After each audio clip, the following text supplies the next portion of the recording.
Hi welcome back to the channel. ಕತೆ ತುಂಬಾ interesting ಆಗಿದೆ. ಸೊ ಕಥೆನ ಕೊನೆವರೆಗೂ ಕೇಳಿ. ನಾನು ಶೋಭಾ. ನನಗೆ ಮದುವೆ ಆಗಿ ಸುಮಾರು 9 ವರ್ಷ ಆಗಿವೆ. ನಾನು ನೋಡೋಕೆ ಸುಂದರವಾಗೇ ಇದ್ದೀನಿ ಅಂತ ಪಕ್ಕದ ಮನೆ ಆಂಟಿ ಕೂಡ ಹೇಳ್ತಾರೆ. ನಮ್ಮದು ಲವ್ ಮ್ಯಾರೇಜ್. ನಾನೇನು ಅಷ್ಟು ಉತ್ತಮ ಸ್ಥಿತಿವಂತರಲ್ಲ. ನಮ್ಮ ಗಂಡ ಅಲ್ಲಿ ಇಲ್ಲಿ ಅಂತ ಕೆಲಸ ಮಾಡುತ್ತಿದ್ದ. ಹೀಗಾಗಿ ನಮ್ಮ ಸಂಸಾರ ಸ್ವಲ್ಪ ಕಷ್ಟದಲ್ಲಿತ್ತು. ಆದರೂ ಕೂಡ ನಾನು ಹೇಗೋ ಹೊಂದಿಕೊಂಡು ಸಂಸಾರ ನಡೆಸಿಕೊಂಡು ಹೋಗುತ್ತಿದ್ದೆ. ಈ ನಡುವೆ ನನ್ನ ಗಂಡ ಕುಡಿತದಕ್ಕೆ ದಾಸನಾಗಿದ್ದ. ದಿನ ಕಳೆದಂತೆ ಅವನ ಚಟ ತುಂಬ ಜಾಸ್ತಿನೇ ಆಗಿತ್ತು. ಬೆಳಗ್ಗೆ ಎದ್ದ ಕೂಡಲೇ ಹೋಗಿ ಕುಡಿದು ಬರುತ್ತಿದ್ದ. ಹೀಗಿದ್ದಾಗ ಆತ ಒಂದು ದಿನ ನಾಪತ್ತೆಯಾಗಿ ಬಿಟ್ಟ. ಅಂದಿನಿಂದ ನಾನು ಅನಾಥ ತಾಯಿ ಹಾಗೂ ತಮ್ಮನ ಜೊತೆ ಇರುತ್ತಿದ್ದೆ. ಸದ್ಯಕ್ಕೆ ಅವರಿವರ ಮನೆ ಕೆಲಸ ಮಾಡಿಕೊಂಡು ಹೇಗೋ ಜೀವನವನ್ನು ನಡೆಸುತ್ತಿದ್ದೆ. ನಾನು ಮಾನಸಿಕವಾಗಿ ತುಂಬ ತೊಂದರೆಗೊಳಗಾಗಿದ್ದೆ. ಯಾವಾಗಲೂ ನನ್ನ ಗಂಡನ ಬಗ್ಗೆ ಯೋಚಿಸುತ್ತಿದ್ದೆ. ಆಗ ಆತನ ತಮ್ಮ ಆಗಿದ್ದು ಆಯಿತು, ಮುಂದೆ ಏನಾಗುತ್ತೋ ನೋಡೋಣ ಅಂತ ಹೇಳುತ್ತಿದ್ದರು. ನಾನು ದೇವರನ್ನು ನೆನೆಸಿಕೊಂಡು ನನಗೆ ಮೊದಲಿನಿಂದಲೂ ಕಷ್ಟವನ್ನೇ ಕೊಟ್ಟಿದ್ದೀಯಾ ಅಂತ ಯೋಚಿಸುತ್ತಿದ್ದೆ. ಕುಡುಕ ಗಂಡನಾದರೂ ಸಂಸಾರವನ್ನು ನಿಭಾಯಿಸಿಕೊಂಡು ಹೋಗುತ್ತಿದ್ದೆ. ಆದರೆ ಈಗ ಆ ದೇವರು ನನ್ನ ಗಂಡನನ್ನು ನನ್ನಿಂದ ದೂರ ಮಾಡಿದ್ದಾನೆ. ನನ್ನ ಕಷ್ಟವನ್ನು ಯಾರಿಗೆ ಎಲ್ಲಿ ಯಾರ ಜೊತೆ ನಾನು ಬದುಕಲಿ? ದೇವರು ನನಗೆ ಇಂತಹ ಕಷ್ಟವನ್ನು ಕೊಡಬಾರದಿತ್ತು ಎಂದು ಹೇಳುತ್ತಾ ಇದ್ದೆ. ಆಗ ನಾಗೇಶ್ ನನ್ನ ಬಳಿ ಬಂದು, ನೀವು ಒಬ್ಬಂಟಿ ಎಂದು ಹೇಳಿದವರು ಯಾರು? ನಾನು ನಿಮ್ಮ ಜೊತೆ ನಾನಿರುತ್ತೇನೆ. ಹೀಗೆ ಸಣ್ಣ ಸಣ್ಣ ವಿಷಯಕ್ಕೂ ಚಿಂತಿಸುತ್ತಾ ಇರಬೇಡಿ, ಸ್ವಲ್ಪ ಸಮಾಧಾನ ಮಾಡಿಕೊಳ್ಳಿ, ನನಗೆ ಸ್ವಲ್ಪ ಕೆಲಸವಿದೆ ಅಂತ ಹೇಳಿ ಹೊರಟು ಹೋದರು. ಹೀಗೆ 6 ತಿಂಗಳ ನಂತರ ಒಂದು ದಿನ ಬಟ್ಟೆ ತೊಳೆಯುತ್ತಿದ್ದೆ. ಆಗ ನಾಗೇಶ್ ಮನೆ ಹತ್ತಿರ ಬರುತ್ತಿದ್ದ. ಆಗ ನಾನು ಬೇಕಂತಲೇ ಅವರನ್ನು ಸರಿಸಿ ನನ್ನ ಸೌಂದರ್ಯ ಅವನಿಗೆ ಕಾಣುವಂತೆ ಕೂತಿದ್ದೆ. ಅವನು ನನ್ನ ಆ ರೀತಿ ನೋಡುತ್ತಿದ್ದುದು ಇದೇ ಮೊದಲು ಅಂತ ಅವನು ನೋಡಿಯೂ ನೋಡದಂತೆ ಸುಮ್ಮನೆ ನಿಂತ. ಬಹುಶಃ ಆತನ ಮನಸ್ಸಿನಲ್ಲಿ ನನ್ನ ಬಗ್ಗೆ ಭಾವನೆಗಳು ಮೂಡಿದ್ದವು ಅನಿಸುತ್ತದೆ. ಆಗ ನಾನು ಎಲ್ಲಿಗೆ ಹೋಗಿದ್ದು, ಏನಾಯಿತು ಎಂದಾಗ ಅವನು ಏನಿಲ್ಲ ಎಂಬಂತೆ ಸುಮ್ಮನೆ ಹೋಗಿಬಿಟ್ಟ. ಆದರೆ ನನಗೆ ಮಾತ್ರ ಒಂದು ಗಂಡಿನ ಆಸರೆ ಬೇಕಾಗಿತ್ತು. ಏಕೆಂದರೆ ನನಗೆ ಆಗ ಕೇವಲ 31 ವರ್ಷ ವಯಸ್ಸಾಗಿತ್ತು. ಈ ವಯಸ್ಸಿನಲ್ಲಿ ಹೆಣ್ಣು ಮಕ್ಕಳಿಗೆ ಸುಖ ಜಾಸ್ತಿ ಬೇಕು ಎನಿಸುವ ವಯಸ್ಸು ಅಲ್ವಾ? ಹಾಗಾಗಿ ನನಗೂ ಕೂಡ ಹಾಗೆ ಅನಿಸುತ್ತಿತ್ತು.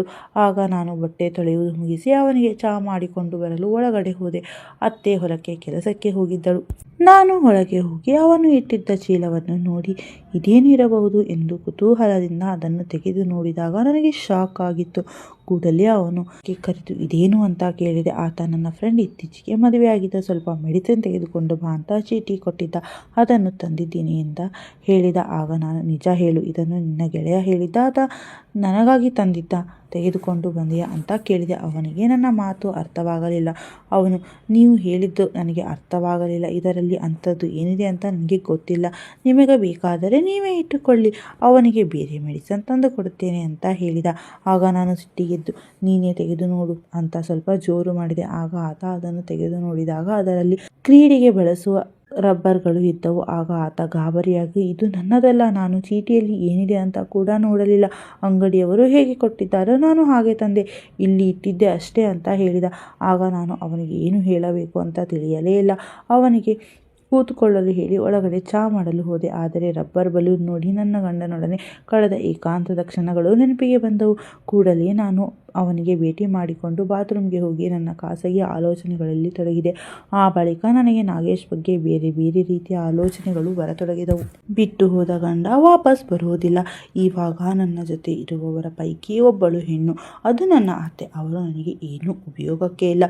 ಇನ್ನೊಬ್ಬ ನಾಗೇಶ್, ನನಗೆ ಬೇಕಾಗಿರುವ ಗಂಡನ ಆಸರೆ ಇವನೇ ನೀಡಬಲ್ಲ.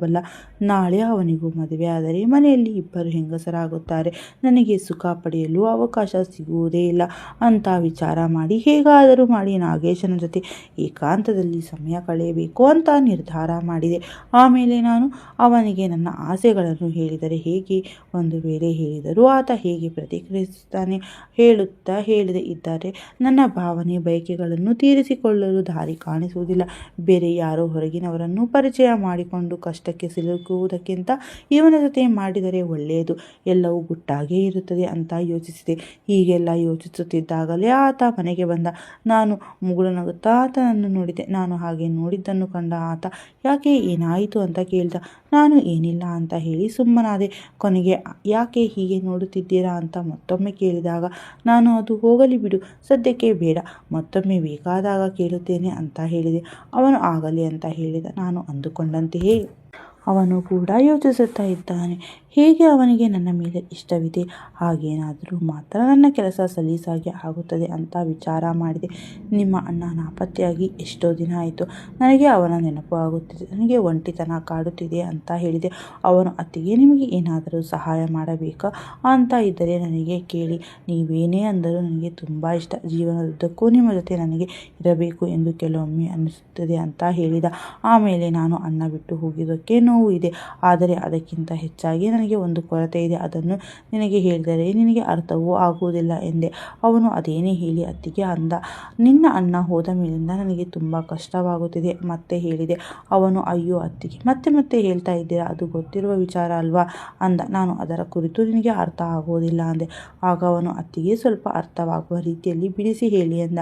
ನಿನ್ನ ಅಣ್ಣ ಹೋದ ಮೇಲಿಂದ ನನಗೆ ತುಂಬ ಕಷ್ಟವಾಗುತ್ತಾ ಇದೆ, ನಿಧಾನವಾಗಿ ಹೇಳಿದೆ. ಆದರೂ ಅವನು ಸುಮ್ಮನಾಗಿದ್ದ.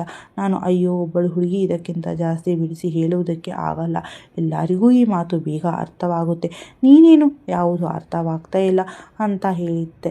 ಅದೇ ಅವನು, ನಿಮ್ಮ ಮನಸ್ಸಿನಲ್ಲಿ ಏನಿದೆ ಅಂತ ನನಗೆ ತಿಳಿದುಕೊಳ್ಳಬೇಕು, ನೇರವಾಗಿ ಹೇಳಿ ಅಂದ. ನಾನು ಸುಮ್ಮನಾದೆ.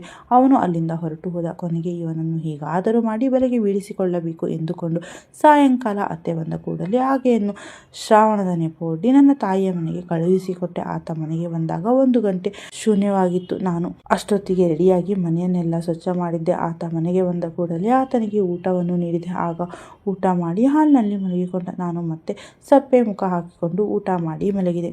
ಮಧ್ಯರಾತ್ರಿ ನೀರು ಕುಡಿಯಲು ಎದ್ದೆ. ಆಗ ನಾಗೇಶ್ ಅಲ್ಲಿ ಇರಲಿಲ್ಲ. ಅಡುಗೆ ಮನೆ ಲೈಟ್ ಆಫ್ ಇತ್ತು.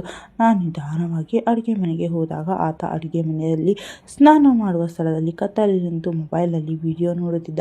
ಕೊನೆಗೆ ನಾನು, ಇದೇ ಒಳ್ಳೆಯ ಚಾನ್ಸ್, ಈಗ ಈ ಅವಕಾಶ ಮಾಡಿಕೊಂಡರೆ ಎಲ್ಲವೂ ಹಾಳಾಗುತ್ತದೆ ಅಂತ ಮನಸ್ಸಿನಲ್ಲಿ ಯೋಚಿಸಿದೆ. ನಾನು ಅವನ ಹಿಂದುಗಡೆಯಿಂದ ಅವನ ಗಾಬರಿಯಾದ ಕೂಡಲೇ ಮೊಬೈಲ್ ಟಾರ್ಚ್ ಅನ್ನು ಆನ್ ಮಾಡಿದ.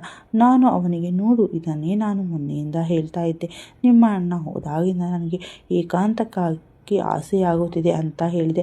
ಆದರೆ ನೀನು ಸ್ವಲ್ಪ ಚುರುಕು ಕಡಿಮೆ ಅನಿಸುತ್ತದೆ, ಹಾಗಾಗಿ ನಿನಗೆ ಅರ್ಥವಾಗಲೇ ಇಲ್ಲ ಎಂದು ಹೇಳಿದೆ. ಆಗ ಅವನು, ಅತ್ತಿಗೆ, ನೀವು ಅದಕ್ಕೆ ಕರೀತಿದ್ದೀರಾ ಅಂತ ನನಗೆ ಗೊತ್ತು ಆಗಿರಲಿಲ್ಲ, ಈಗ ಗೊತ್ತಾಯಿತು. ನಡೀರಿ ಒಳಗೆ ಹೋಗೋಣ ಅಂತ ಹೇಳಿದ. ಆ ದಿನ ಮನೆಯಲ್ಲಿ ನಾನು ಸುಮಾರು 6 ತಿಂಗಳ ಬಳಿಕ ಸುಖವನ್ನು ಅನುಭವಿಸಿದೆ. ಅವನು ಕೂಡ ಚೆನ್ನಾಗಿ ನನ್ನ ಜೊತೆ ಆಟ ಆಡಲು ಸಪೋರ್ಟ್ ಮಾಡಿದ. ಕೊನೆಗೆ ಎಲ್ಲ ಆದ ಮೇಲೆ ಆತ, ಅತ್ತಿಗೆ, ನಿಮಗೆ ನನ್ನ ಮೇಲೆ ಈ ಥರದ ಭಾವನೆ ಇದೆ ಅಂತ ನನಗೆ ಗೊತ್ತೇ ಇರಲಿಲ್ಲ ಎಂದು ಹೇಳಿದ. ನಾನು ಮೊದಲಿಗೆ ಇರಲಿಲ್ಲ, ಆದರೆ ನಿನ್ನ ಅಣ್ಣ ಹೋದ ಮೇಲೆ ನಿನ್ನ ಬಗ್ಗೆ ನಾನು ಕೂಡ ಯೋಚಿಸೋದಕ್ಕೆ ಶುರು ಮಾಡಿದೆ. ಹೊರಗಿನವರ ಬಳಿ ಸುಖ ಪಡೆದರೆ ಮುಂದೆ ಕಷ್ಟವಾಗುತ್ತದೆ, ಆದರೆ ನಿನ್ನ ಬಳಿ ಅದು ಗುಟ್ಟಾಗಿಯೇ ನಮ್ಮಲ್ಲಿಯೇ ಇರ್ತದೆ ಎಂದು ಉಪಾಯ ಮಾಡಿದೆ ಅಂತ ಹೇಳಿದೆ. ಅವನು ಈ ಮಾತುಗಳನ್ನು ಕೇಳಿ ನನ್ನ ಜೊತೆ ಮತ್ತೊಮ್ಮೆ ಆಟವಾಡಿದ. ಫ್ರೆಂಡ್ಸ್, ಈ ಕಥೆ ಇಷ್ಟವಾದರೆ ಲೈಕ್ ಮಾಡಿ, ಶೇರ್ ಮಾಡಿ, ಚಾನಲನ್ನು ಸಬ್ಸ್ಕ್ರೈಬ್ ಮಾಡೋದನ್ನು ಮರೀಲೇಬೇಡಿ.